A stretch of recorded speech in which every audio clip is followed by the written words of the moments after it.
को देखो कि मैं जब पढ़ता था तो एक हमारे गुरुजी थे, वो गेट के समय खुद इतनी मेहनत करते थे, तो उनको देख के ये लगता था कि ये बंदा तो खुद इतनी मेहनत करता था, हमें तो करनी चाहिए, क्योंकि हमें तो गेट का एग्जाम निकालना था, हम इंजीनियरिंग करके गेट का एग्जाम निकालना था, हमें तो करनी चाहिए। जब ये बंदा खुद इतनी मेहनत कर रहा है जितना कोई बच्चा नहीं कर पा रहा है, तो हमें तो करनी चाहिए। तो उनको देख के सभी बहुत ज़्यादा मोटिवेट रहते थे।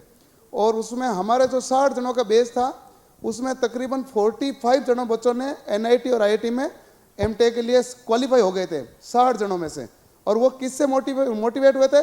उन गुरुजी को देख के, कि वो खुद इतनी मेहनत करते हैं, हमें तो करनी चाहिए ना भाई। लास्ट टाइम में यदि मान लो टीचर इतनी मेहनत करता है, तो आपको तो एग्जाम निकालना, आपको तो करनी चाहिए। और उसी से ज़्यादा हमारे पास उन्हीं से प्रेरणा होती है कि हम इतनी मेहनत करते हैं कि आपको भी दिखें कि जब ये सर इतनी मेहनत कर सकें तो हमें तो करनी ही पड़ेगी। ये सही बात है कि नहीं है? जब मान लो मैं इतनी मेहनत करता हूँ, मैं सुबह से शाम तक आपको लगातार पढ़ाता हूँ, मैं 3 घंटे लगातार बिना ब्रेक आपको पढ़ा देता हूँ, तो आपको पढ़ने में कभी जोर आना ही नहीं चाहिए।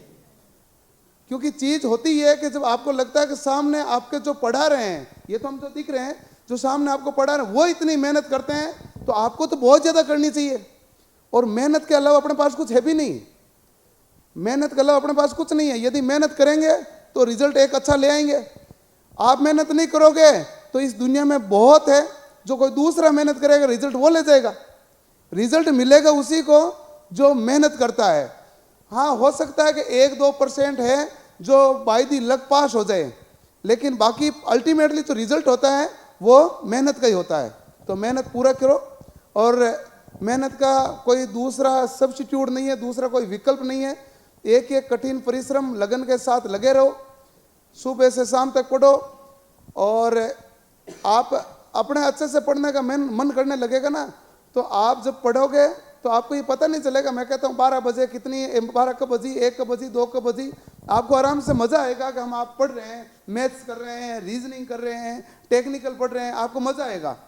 नहीं तो आपको यदि मान लो इस प्रकार के टेंशन आ जाती है, 2 घंटे पढ़ ली और किताब पढ़ूं, है ना, तो फिर वो आने लग जाता है। उसमें क्या, फिर सिलेक्शन नहीं है। सिलेक्शन केवल तभी है जब आप अपने अंदर से झांक के देखेंगे कि हमें मेहनत करनी है, और तभी सिलेक्शन है। घर वालों ने आपको अच्छा मौका दिया, हमें मौका दिया, हमने उस मौके को भुनाया और हमने अच्छा पढ़ा, तो आपको पढ़ा रहे हैं। आपके पास मौका है, मिडिल क्लास से, हम सामान्य तो सब मिडिल क्लास से होते हैं, आप IIT किए हुए हैं तो मिडिल एंड लोअर मिडिल से सबसे ज़्यादा 99% बच्चे हैं। और इसमें क्या होता है कि हमें एक मौका दिया जाता है। घर वाला कहते हैं हमारा तो जो होगा देखा जाएगा, तू पढ़, हम सब कुछ रख लेंगे। कई बार तो आपने देखा होगा, मैं ही गांव से हूँ, आप ही गांव से हैं, कई बार तो नीट JEE या कुछ अच्छे एग्जाम की तैयारी करने के लिए खेत ही बेच देते हैं, या खेत गिरवी रख देते हैं, या 10-10, 15-15 लाख का कर्जा भी कर लेते हैं कि बाद में देखा जाएगा, अगली बार फसल ठीक हो जाएगी देख लेंगे, तू पढ़। अच्छा, वो इतना सारा क्यों करते हैं? ताकि वो ये चाहें कि इसकी जिंदगी यहाँ पर नहीं रहे, बेहतर बने। इन खेतों में कुछ नहीं रखा, वो यही तो चाह रहे हैं। वो कहे इनमें कुछ नहीं है, कहने के लिए नाम पर खेत होते हैं, लेकिन खेत में ज़्यादा कुछ मिलता है नहीं। इसलिए वो चाहते हैं कि बच्चा यहाँ नहीं रहे, बच्चा आगे बढ़े और खुद का जीवन स्तर सुधारे और हमारा भी बूढ़ापा सुधारे। तो आपको उसी चीज़ों को ध्यान में रखना है, और मेहनत में किसी भी प्रकार की कमी नहीं रखनी है।